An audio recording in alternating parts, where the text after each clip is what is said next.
தின அரசியல் பார்வையாளர்கள் அனைவருக்கும் வணக்கம். இன்னைக்கு நம்ம இது சம்பந்தமா பார்க்க போறோம் கேட்டீங்கன்னா, சட்டசபையில் திராவிட முன்னேற்ற கழகத்தை கதறவிடும் தமிழக வெற்றி கழகம். அதான் மக்களே, சட்டசபையில் திமுக படும் அவமானங்கள் நாளுக்கு நாள் லைவ்ல நம்ம எல்லாருமே பார்த்துக்கிட்டு இருக்கோம். இப்ப கூட இந்த லைவ் வேணான்னு சொல்லிட்டு எதிர்க்கட்சியை சார்ந்தவர்கள் மன்றாடி கேட்டுட்டு இருக்காங்க. ஆனா லைவ் தேவையா தேவையில்லையான்றதை நீங்க தான் சொல்லணும். இதே மக்களே, சட்டமன்றத்தில் திராவிட முன்னேற்ற கழகத்தினுடைய அணுகுமுறைகள் எப்படி இருக்கு அப்படிங்கிறத பத்தி அந்த வீடியோல பார்க்க போறோம். வாங்க பார்க்கலாம்.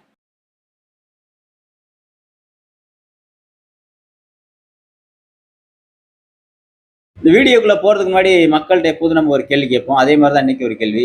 சட்டசபையில் உள்ளபடியே யார் சிறப்பாக செயல்படுறாங்க? யார் அதிகமான கேள்விகளுக்கு பதில் சொல்றாங்க? எதிர்க்கட்சி சிறப்பாக செயல்படுறாங்களா? இல்ல ஆளுங்கட்சியான தமிழக வெற்றி கழகம் சிறப்பாக செயல்படுறாங்களா? அப்படிங்கிறத உங்களுடைய கருத்துக்களை கமெண்ட் பண்ணிருங்க. சரி மக்களே, இப்ப இந்த சட்டசபையில் பல்வேறு காரசாரமான விவாதங்கள் போயிட்டு இருக்கு. அதிலும் குறிப்பாக இந்த எம்எல்ஏக்களுக்கு கார் கொடுப்பதாக தமிழக வெற்றி கழகம் அறிவிச்சிருக்காங்க. இதனைத் தொடர்ந்து இதை ஒரு பெரிய விவாத பொருளா எதிர்க்கட்சியை சார்ந்த தோழர்கள் பேசிக்கிட்டு இருக்காங்க. உள்ளபடியே முதல் முறையாக சட்டசபைக்குள் வந்த எம்எல்ஏக்களுக்கு கார் அவசியமா என்று கேட்டால் நிச்சயம் அவசியம்தான். ஏன்னா இப்ப நீங்க எதிர்த்தரப்புல, அதாவது எதிர்க்கட்சி தரப்புல பாத்தீங்கன்னா எல்லாமே வெல் செட்டில்டு, அது எல்லாமே தெரியும். சாதாரண ஒரு கவுன்சிலர் கூட பாத்தீங்கன்னா ஒரு 4-5 கார் வச்சிருப்பாங்க. அப்படி இருக்கும் பட்சத்துல திமுக இருக்கக்கூடிய அமைச்சர் பெருமக்களும் எதிர்க்கட்சி தலைவரும் எதிர்க்கட்சி வரிசையில் இருக்கக்கூடிய அனைத்து நபர்களுமே சர்வ வல்லமை படைத்தவர்கள், சகலமும் படைத்தவர்கள் தான். ஆனா இங்கிட்டு ஆளுங்கட்சி சைட்ல பாத்தீங்கன்னா முதல் தலைமுறை அரசியல்வாதிகள், முதல் தலைமுறை சட்டமன்ற உறுப்பினர்கள், முதல் தலைமுறை அமைச்சர்கள், அப்படிப்பட்ட நபர்களுக்கு ஒரு கார் என்பது அத்தியாவசியமா என்று கேட்டால் நிச்சயமாக அத்தியாவசியம்தான். ஏன்னா மக்கள் பணியை போய் பார்க்கணும், தொகுதிக்குள்ள போகணும், மக்களை போய் சந்திக்கிறதுக்கு நிச்சயமாக கார் தேவை. ஏன்னா இன்னைக்கு பொருளாதாரத்தில் பின்னடைந்த ஏழை எளிய மக்கள் பல்வேறு நபர்கள் இன்னைக்கு சட்டசபைக்குள்ள இருக்காங்க, ஆளுங்கட்சி சைட்ல இருக்காங்க. அது போன்ற நபர்களுக்கு அரசு ஒரு கார் வழங்குறதுல எந்த தப்பும் கிடையாது. இதற்கு ஏன் எதிர்க்கட்சிகள் இவ்வளவு முட்டு கொடுத்துட்டு இருக்காங்கன்னு கேட்டீங்கன்னா, அரசோட பணம் வீணாகுதான், இது தேவையில்லாத செலவு அப்படிங்கிற மாதிரி எதிர்க்கட்சியை சார்ந்தவர்கள் சொல்றாங்க. அதாவது திமுகவினருக்கு இப்பதான் கஜானாவுல பணம் கம்மியா இருக்கு, நிதியினுடைய தேவை இப்பதான் புரியும் போல இருக்கு. அதான் மக்களே, கடந்த திமுக ஆட்சியில் பாத்தீங்கன்னா எவ்வளவு தேவையில்லாத செலவுகள் செஞ்சாங்கன்னு உங்க எல்லாத்துக்குமே தெரியும். அதுவும் குறிப்பாக இந்த ரேஸ், ஃபார்முலா 4 ரேஸ் நடத்தினாங்க. இதற்கு ஒரு 100 கோடிக்கு மேல செலவு பண்ணியிருக்காங்க. சரிங்களா? அரசு சார்பில் பார்த்தீங்கன்னா ஒரு 80 கோடி கொடுத்துருக்காங்க. அப்புறம் அந்த நிகழ்ச்சியை தொகுத்து வழங்கிய ஸ்பான்சர் பண்ணுவாங்கல்ல கம்பெனிகள், அவங்களும் ஸ்பான்சர் பண்ணி கிட்டத்தட்ட 100 கோடி செலவு பண்ணி ஒரு கார் ரேஸ் நடத்தினாங்க. இப்போ இதெல்லாம் தேவையில்லாத செலவு இல்லையா? அது மட்டும் இல்லாமல் கடல்ல போய் பேனா வைக்கிறேன்னு சொல்லிட்டு தலைகீழா நின்று குதிச்சாங்க. அது எங்க, இங்க தரையில எல்லாம் வச்சா ஆவாது, கடலுக்குள்ள கொண்டு போய் தான் பேனா வைக்கணும். அப்ப அது தேவையில்லாத செலவு இல்லையா? பாருங்க, அதாவது இதை நம்ம பேசக்கூடாதுன்னு தான் இருந்தோம். ஆனா இதை ஒரு பெரிய விஷயமா சட்டசபையில பல முறை இதை பத்தி பேசுறாங்க. உங்களுக்கு கார் வேணாம்னா நீங்க போங்களே. நீங்க வச்சிருப்பீங்க 10 காரு 15 காரு, சாதாரண ஒரு கவுன்சிலர் கூட வச்சிருப்பாரு 4-5 காரு. அப்படிப்பட்ட நீங்க கார் உங்களுக்கு பெரிய விஷயம் கிடையாது. ஆனா இந்த கோரிக்கையை முன்வைத்த சட்டமன்ற உறுப்பினர் யாருன்னு கேட்டீங்கன்னா, விடுதலை சிறுத்தை கட்சியை சார்ந்த சட்டமன்ற உறுப்பினர் திரு ஜோதிமணி அவர்கள். அவர்கள் பாத்தீங்கன்னா ஒரு எளிய பின்னணியை கொண்டவர், ரொம்ப ஏழ்மையில இருந்தவர் தான். அவருக்கு தலைவர் திருமாவளவன் அவர்கள் சீட்டு கொடுத்து காட்டுமன்னார் கோயில் தொகுதியில ஜெயிச்சாங்க. எனவே அவர் முன்வைத்த இந்த கோரிக்கை தான், நாங்கெல்லாம் ரொம்ப ஏழ்மையான இடத்துல இருந்து வரோம், ட்ரெயின்ல வரோம், பஸ்ல வரோம், எங்களுக்கு ஒரு கார் இருந்துச்சுன்னா நாங்க மக்கள் பணி செய்யறது கொஞ்சம் வசதியா இருக்கும் அப்படின்னு அவர் வைத்த கோரிக்கையின் அடிப்படையில் மாண்புமிகு தமிழ்நாடு முதலமைச்சர் திரு ஜோசப் விஜய் அவர்கள் சரி எல்லா எம்எல்ஏக்களுக்குமே கார் கொடுத்துடலாமே அப்படிங்கிற மாதிரி சொல்றாங்க.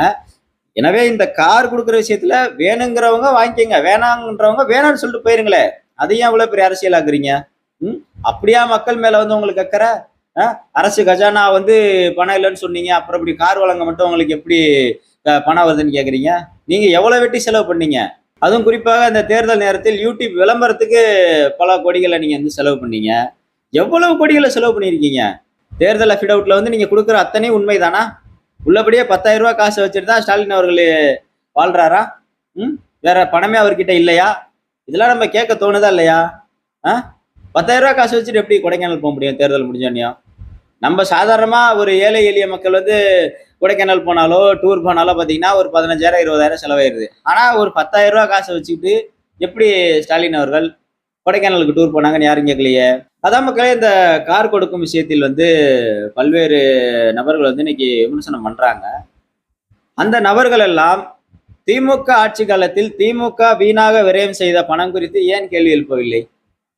அது கேள்வி எழுப்பியிருக்கணும்ல. அன்னைக்கு நீங்க பேசியிருந்தீங்கன்னா இன்னைக்கு நீங்க உள்ளபடியே நீங்க மக்கள் மேல அக்கறைப்படுறீங்க, அரசு பணத்தை வந்து வீணா செலவாக்குறீங்க அப்படின்னுடைய உங்களுடைய விமர்சனம் வந்து சரியா இருக்கும்.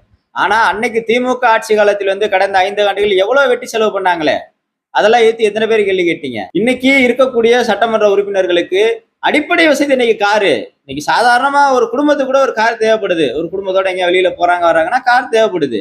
அப்படிங்கிற பட்சத்தில் இப்ப இன்னைக்கு இவங்களுக்கு நீங்க காரும் இந்த போன்ற சலுகைகளை செஞ்சு கொடுத்தா தானே அவங்க ஊழல் செய்யாம இருப்பாங்க.